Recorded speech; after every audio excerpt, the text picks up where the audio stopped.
From the Ticats Audio Network, this is Ticats Today with RJ Boradhead. Hey there, great to have you with me for Ticats Today. I'm RJ Boradhead. It is Thursday, October the 6th, the day before the big game when the Tiger Cats host the Rough Riders Friday, 7:30 at Tim Hortons Field. Cannot wait for it. So much at stake. Tiger Cats really could make their lives a lot easier with a victory in their hopes of making the playoffs. And the Saskatchewan Rough Riders, they can only qualify for the playoffs through the crossover through the East Division, and they're the hosts of the Grey Cup, so they are going to be a desperate football team. Saskatchewan is 1-0 against the Tiger Cats this year. They played in Week 1, and Saskatchewan won that game 30-13, and we'll break that down a little bit. Tiger Cats were within 2 points of the Riders in the fourth quarter, but Saskatchewan scored 15 points in 20 seconds in that final quarter. Hamilton never led in the football game. They scored 1 touchdown. It was by Stephen Dunbar, and he won't play in this game coming up. We'll have more on the depth chart shortly. Hamilton had only 11 first downs. That tied for their fewest of the season. And keep in mind, this is Week 1 of the season. That's a long time ago. And the Tiger Cats have changed quite a bit. Hamilton had 5 turnovers. Dane Evans had 2 interceptions, 2 fumbles. Matt Schultz also threw an interception, and Saskatchewan took advantage. They had 13 points off those turnovers, and the last turnover allowed Saskatchewan to end the game. Hamilton never got the football back. Another interesting note, the second quarter, it's been really good for Hamilton, but they didn't have any points in the second quarter against Saskatchewan in Week 1. It's the only time this season they didn't score in the second quarter. Hamilton only had 26 yards rushing, so the running game was not effective. The Riders got 8 sacks. The offensive line is much better right now for the Tiger Cats. 3rd straight week where it's the same group of 5, and they have been protecting the quarterback well. They've been opening lanes for the running back, so expect more than 26 yards rushing. I'm going to do a fearless prediction on that. Wes Hills will be the starting running back. Ciante Evans is back. That's great news for the Hamilton secondary. So the secondary that was penciled in at the start of the season with Roll, Brooks, Adeleke, Leonard, and Evans will be back together to try to stop that Saskatchewan throwing game. No Dylan Wynn again, and no quarterback sacks for Hamilton last week, or in their last game. I guess they coming off a bye week, but in their last game, it was the first time in 13 games they didn't have a quarterback sack. So it's only happened twice this season. In their last game against Montreal and Week 1 against Saskatchewan. They did not get a quarterback sack, but Saskatchewan has allowed the most sacks in the CFL, so that might change as well. As far as the depth chart is concerned, a bit of turnover in the receiver position. Stephen Dunbar will not play. He's out for personal reasons. Pappy White is injured. So in comes Anthony Johnson. He's played 1 game this season, has a touchdown, caught both of his passes. And Terry Godwin, hearing great things about Terry. He'll wear number 80 for the Tiger Cats. He's 25 years old, was in NFL camp with Tennessee, played a few games with Jacksonville, went to the University of Georgia. He's 5'11", 185 pounds, but Coach O, Dane Evans, they both said some great things about him. It will be his first CFL game. So we will definitely keep an eye on Terry Godwin and see if he can contribute to this Hamilton offense. They need it as just 4 games remaining. So coming up on Ticats Today, I'll talk to our Ticats Audio Network statistician, Jeff Girodat. He does such a good job with the statistics during the game, and having him on previously, the Tiger Cats won after he joined me on Ticats Today, so a little superstition there. But Jeff will have some good tidbits. We'll hear from Coach O, Dane Evans, and Ciante Evans as he returns to the lineup. Let's kick it off with Coach O. You've had success after bye weeks. Any particular reason? No, I don't. I can't pinpoint it. I just know that everybody's fresher. You have great energy. I'm not sure what the true analytics are for teams coming off a bye week, but in our case, we hope that it bodes just as well as the last one. Got the depth chart, so getting some guys back. What kind of a difference maker is Lawrence Woods? Well, he's proven that he can make the big play, and he's definitely a threat back there. It's been a long road to get him back. I didn't want to rush him back, but we felt comfortable, along with the medical staff, that he was ready to go. Looking at the film, he looks like he's as close to full strength as he's going to get. So, we'll see what happens in the game, but having him back there, we're excited. It really puts into perspective how good he was before he was injured, because with the bye, he's basically missed 6 weeks and is, I think, 9 yards from the punt return lead. So he's when he's been in there, he's really been effective. No, he's been productive, and I think the thing to always remember is it's easy to point that out, but there's 11 other guys doing a hell of a job for him up front and working hard. And, when they do work hard, you'd like a guy that could spring it and get it there. And we'll see what kind of lift it brings. It's always a challenge catching the ball in this stadium, so it's bigger than the returns. There's a lot of other little things that go into it. Probably biggest change is in the receivers. A guy like Terry Godwin, his first game. Do you say anything to a player before his first CFL game? Yeah, do you. Be yourself. Make the plays that you're called upon to make. He'll have opportunity to make plays. It's not about filling anybody's shoes. We know what Steven's meant to this organization over the last couple of years. We never ask anybody to fill anybody's shoes. We ask them to be themselves and make the plays that they're called upon to make. And build on it. So we're excited for Terry, and we'll go from there.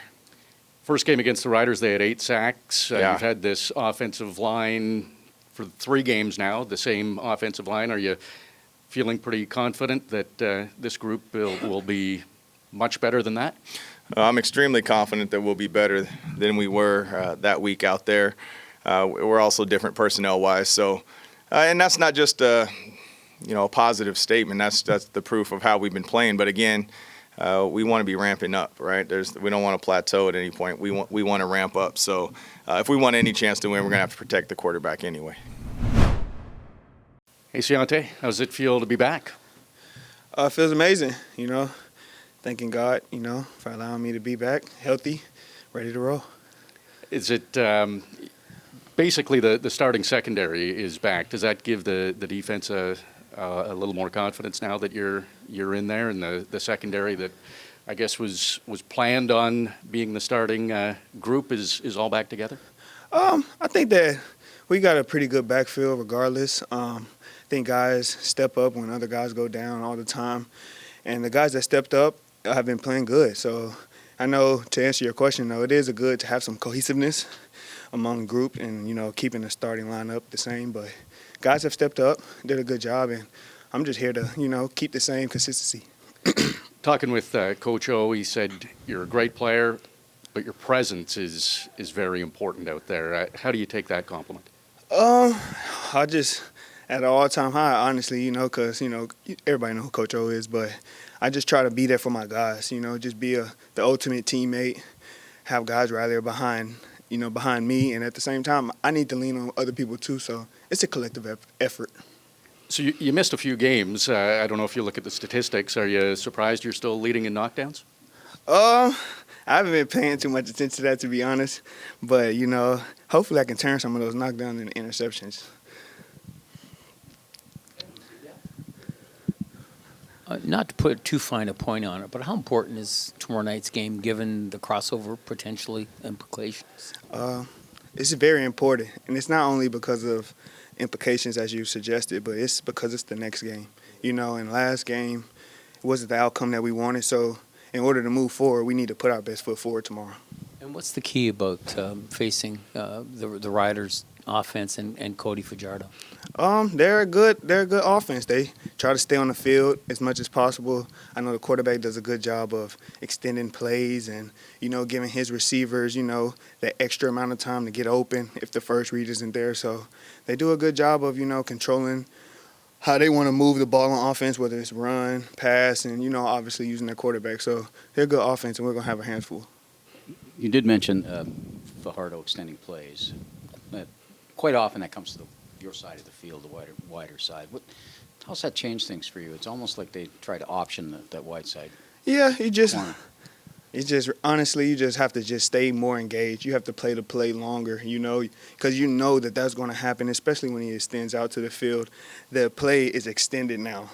Now he cuts off half the field, and my side is the extended side. So just playing the play longer than my opponent.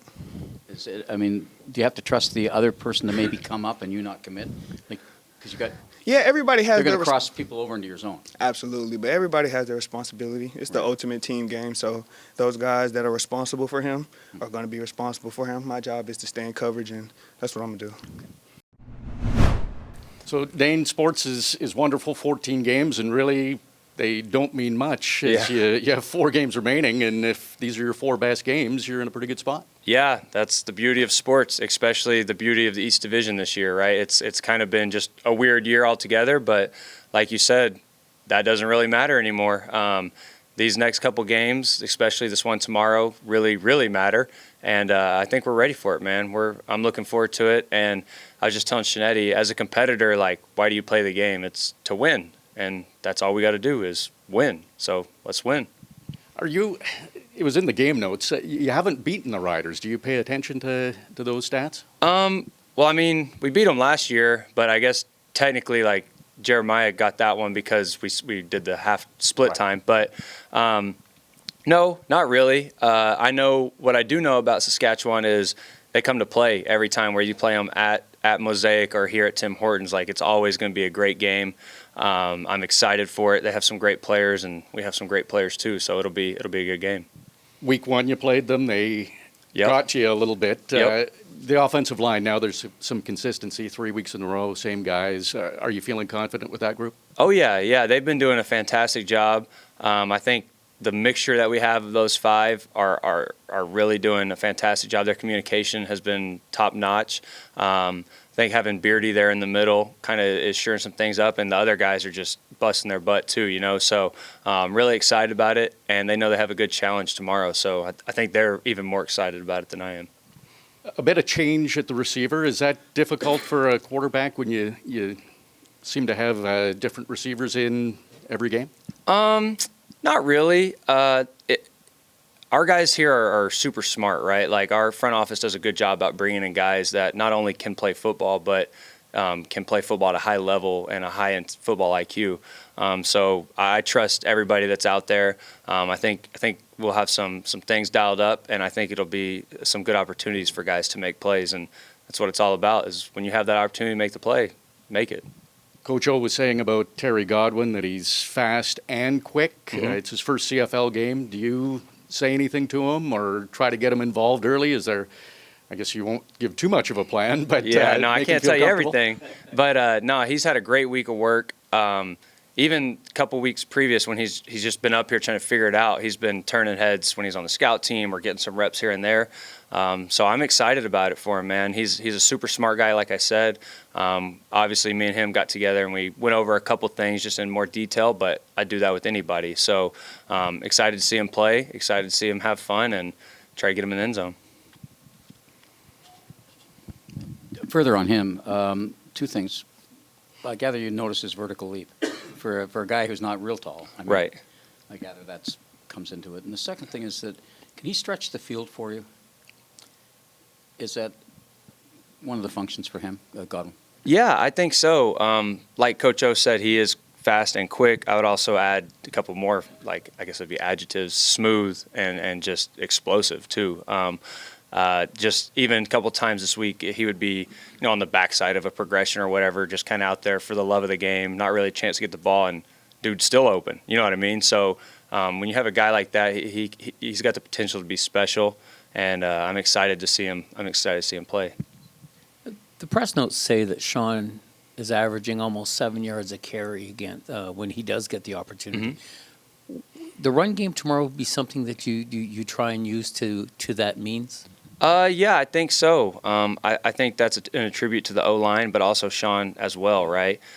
He's a phenomenal player. Everyone knows what he can do. So, yeah, I think it's going to be kind of just what is Saskatchewan giving us? Are they going to give us the opportunity to run the ball? Then we're going to take it. Are they going to take it away? Then we're going to create opportunities elsewhere, right? So I think everyone on this offense kind of knows kind of how we roll. And when his number's called, I have no doubt he's going to make the play, whether that's running or catching the ball. Okay, I normally ask you the weakness of the Saskatchewan defense, and I know you wouldn't say it, but what's their strength then? Ooh, that's a good spin on the question. I think their strength is I think they're aggressive, whether they're playing man or zone, and whether you're talking about the back end, the D-line, or the linebackers. I think that's a occurring theme throughout the film that I've watched all week. They're super aggressive, which can be amazing for a defense, but you can also, you can counter them here. So I think they have 12 great players out there. There's not like a weakness where we're just going to keep going at one guy. So I would say their strength is their aggression, and I think we're prepared for it. Joining me now is the numbers man, Jeff Girodat, our official statistician. And I've had Jeff on Ticats Today before, and I have to be honest, Jeff, Tiger Cats are 1-0 when you join me on Ticats Today. So, a little superstition, bring you on, talk about the Riders game, and maybe you bring some good luck. Hey, if you can keep track of the records with the jerseys they wear in the pants, why not with me being on the podcast? I do actually. I keep track of that. I don't always say it because sometimes the record isn't very good in the uniforms they're wearing. But the black tops and the gold pants are the most successful uniforms this year. I do remember. There you go. I do remember passing you that note after the podcast week, and I said Ticats 1-0 after I do a podcast, and the look on yours and Luke's face was, we might be asking for something more down the road a little bit. Well, that's right, and maybe we get an agent's fee if you get signed long term here. We'll see what happens at 11 o'clock tomorrow night. Then we'll start thinking about something. Yeah. Well, I always joke around with Luke and Andy that since the Ticats audio network has been in existence, the Tiger Cats have never lost after a bye week. There you go. I remember that one a couple of weeks ago, too. You'll probably hear it again. Yeah. So here we are, crossover. Who would have thought Riders and Tiger Cats on October the 7th would have East Division implications? Probably only one of them is going to make the playoffs. A win for Hamilton is pretty important. A loss isn't great. How do you feel about the crossover? Are you a fan? I like it. I've always liked it. I mean, but not this year. But not this year. But I just think for fans, it gives them a second hope. You could have a really tough season, and you could have some disparity in the West and the East, or East to West, depending on which way you want to go.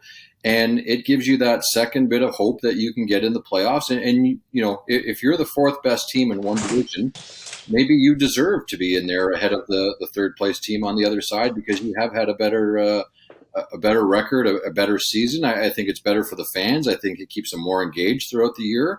And I like it. I think this game here would not have a lot of talk like it does if that wasn't the case, right? I mean, and I just think it gives you a second life to kind of get in the playoffs and see what can happen. I mean, no team that's ever made the crossover has ever won the Grey Cup, so it's right. We're waiting for that to happen. Hopefully not this year, but all you need is that chance to get in, right? And you never know when you're going to get hot at that right time, and you've only got to win three games in a row to win the Grey Cup, so it's there for the taking for somebody.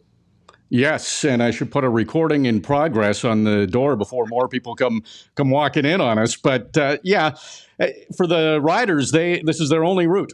They have to go through the crossover. They can't qualify in the West Division anymore, and they're the hosts of the Grey Cup, so a ton of pressure on them. And Jeff, I introduced you as the statistician for the Ticats Audio Network. You're one of the top producers in Canada in sports, and you've done stats for television. That's kind of how you got your start. Did you work any crossover games? Any good stories there? Yeah, I'd worked the 2008 East Semi, and only in the CFL can you say you worked in East Semi of Edmonton at Winnipeg. Way east. I'm looking at the graphics list going, I don't know, this doesn't sound right. Maybe we should just change it to West Part 2 or something like that. But that was in Winnipeg, coldest day I ever worked. My God, I was upstairs doing stats. So pens that froze. I had pencils that wouldn't work on my sheets. I pulled out Sharpies. I remember working for TSN. That's who I was with. And Edmonton got a late interception in the fourth quarter with about a minute left. And I'm like, okay, pack it up. Here we go. I'm just going to sit here all bundled up. The windows were wide open. Couldn't feel my feet. Couldn't feel my toes. But 59 minutes of football that day, I had enough. But I had done one. It's interesting, but it's like I say, it keeps both teams going, and the visiting team won that day. So, yeah. So last time there was a crossover, there wasn't one last season, and of course, 2020 was a COVID season. So 2019 was the last time Hamilton was involved in a sense. Edmonton crossed over and made it to the East Final, and Hamilton won that and went on to the Grey Cup and lost to Winnipeg in that game. 2016, though, was not as good for Hamilton in a crossover game. No, Edmonton came over to Tim Hortons Field, and Edmonton walked away with a 24-21 win. And tell me if this storyline sounds familiar, but Edmonton gets out to a big lead, 18-3 at the half. John White, who you remember, great running back, he ran for 160-plus yards that day, 2 touchdowns. He just ran rampant over the Ticats defense. And the Ticats make this crazy comeback. They get a single off a kickoff with 4.5 minutes to go. And as we've seen already a couple times this year, a key turnover with less than 2 minutes to go in the fourth quarter. An interception by Zach Caleros actually leads to a 10-yard field goal by Sean White with a few seconds to go, and there goes your season. So, yeah, we have seen that a lot this year, and that's something else I do keep track of are the turnovers, and it is a lot in the fourth quarter. 43 turnovers total, 27 of them coming in the fourth quarter for the Tiger Cats. They have to fix that. So we've talked about it a bit on Ticats Today, and with I talked about it with Luke on Ticats this week. But because you're the numbers guy, I'll let you explain the playoff implications with Friday's game with the Ticats and the Riders. If Ticats win, are they in a good spot? They are. Let me pull up my abacus here as I kind of start things over because it gets tricky. But, a Sask win tomorrow night, we'll start with that. Obviously, we don't want that to happen, but that would require the Ticats to win outright their next 3 games against Calgary and the 2 against Ottawa, and then have Sask lose their last 2 to Calgary. So, not ideal because you're asking for 5 different things to happen, right? And I know we've joked all along that this is a must-win game. This is a must-win game. I think we can all walk in to the booth tomorrow night with T-shirts that say must-win game on. So, if the Ticats win tomorrow, and Sask would happen to lose 2 games to Calgary, then Hamilton would only need to win 1 of their next 3. It's a lot to digest as we talk here, but, win tomorrow, and I think there's legitimate hope. I'm not as crazy as this season has been. Win tomorrow night, and I think that, you've got a legitimate chance to sneak into the playoffs, and then anything can happen. It's true. I talked to Dane Evans earlier today and basically said that to him. Isn't sports great? You played 14 games, and these next 4 are really the only ones that matter. And he laughed and agreed. And Hamilton played Saskatchewan in week 1, and it was close until the fourth quarter. And there were some issues for the Tiger Cats. They're a much different team than they were in week 1. They say they're a different team, and we hope they're a different team and get a much better result than they did in that first game against Saskatchewan. Yeah, that game seems so long ago, doesn't it? The season flies by, but that game seems so long ago. But that game, the numbers that stick out to me were 5 turnovers again, a huge story as we've talked about at length this season, and 8 sacks allowed by Hamilton. So obviously that's something that cannot happen. I was looking at the game notes and noticed that you mentioned Dane. So the 2 teams that he hasn't beat in his CFL career, of course, Saskatchewan and Calgary, and guess who their next 2 opponents. So it just the schedule maker, I don't know. He takes a lot of flack at times, but man, he sure sets up some good stuff towards the end of the season on a regular basis. And I asked Dane about that as well, and he pointed out a pretty interesting little tidbit that last season they beat the Riders, and he and Jeremiah Masoli kind of split the game, but Masoli got the win, even though Dane played probably the majority of the game. Yeah. So it's technically he hasn't beat Saskatchewan, but he kind of has beaten Saskatchewan. Got some good vibes against them. Yeah, he need a little record in there, a little note in there about good vibe games in there too. You need to have a check mark. The other thing I looked at too. So in Dane's 3 wins, and this is almost as he goes, so goes the offense, and so goes the team. But in his 3 wins, he's got 8 touchdown passes and 0 INTs. In his 10 losses, that goes 7 touchdowns, 13 INTs. So I mean, we're preaching to the choir. We've said it a million times, but protect the ball, and you've got a pretty good chance to win. And I mean, look, we've talked about Sask. I mean, they're not the cat's meow coming in either, right? They started 3-1, and they're 3-8 since their 3-1 start. So it's not like they're ripping the league on fire either, right? So it may, they're taking for sure. Yeah, Riders have lost 4 in a row for the first time since 2016, which coincidentally is the last time they missed the playoffs. Last time Hamilton missed the playoffs was 2017, and in that year, Saskatchewan crossed over to the East Division. So Hamilton and Saskatchewan seem to be a lot of similarities coming into this game, and it's one of those, probably both teams don't really know what they're going to get until we actually see it happen on the field at Tim Hortons Field on Friday at 7:30. Do you, with the statistics, do you see them leaning one way or another? I think home field is going to be a big advantage here. I'm not going to lie. I just think that the Ticats have not played well on the road this year. And now's the time. If you give a team enough chances to get a win, and sometimes it only takes one, and they know the importance of this game. Obviously, both teams do. But I think and not to look too far into next Friday night, but playing Calgary, I mean that's not going to be fun. Calgary's a good football game. Look what they did to Toronto there last week. And I just think, you can't wait until you get to those 2 Ottawa games to try and hope for something else to happen and rely on the rest of the league. The rest of the league might change a little bit as far as teams have already clinched playoff spots. Guys might be resting in the fourth quarter, anything like that. You got to take care of your own business tomorrow night. You get that win, and I think things are probably looking pretty good for them, and they'll feel pretty good tomorrow night if that happens. All right. Well, it's going to be chilly, but you're not going to have a warmer for your pens. They won't freeze. But it's going to be a great game. It's an important game, and looking forward to seeing you, Jeff. And we'll see. Our windows don't open that much anyways, so we don't have to worry about it. That's right. Thanks, Jeff. Okay. Thanks, RJ. That's Jeff Girodat. Does a terrific job with the statistics on the Ticats Audio Network. It's the big game. We've said it over and over on the Ticats Audio Network.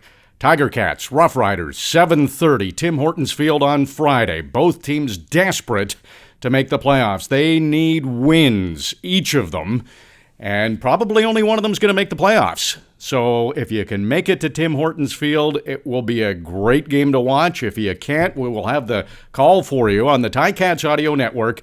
Kickoff is at 7:30. Myself, RJ Boradhead, and Luke Tasker will have the call. We also got together, as Luke and I always do, every week, the day before the game on Ticats This Week, so be sure to check that out on the Ticats Audio Network. On Friday, prior to the game, you can listen to Ticats Game Day with Courtney Stephen and Mike Daly, a couple of great former Ticats. They have all the information you need going into that game. And then, of course, the pregame show starts at 6:30, an hour before kickoff. That's with Andy Fantus and Bubba O'Neill. And then Luke and I will have the call at kickoff on the Ticats Audio Network. That's at 7:30. It's the Tiger Cats and the Rough Riders, a very important game that has East Division playoff implications. Hope you can listen. Thanks for checking out Ticats Today. Ticats Today can be heard every weekday, and we would like to hear from you. Email us at gameday@ticats.ca. Have a question or an opinion? We want to hear it. That's gameday@ticats.ca. Subscribe to the Ticats Audio Network on Spotify or wherever you get your podcasts.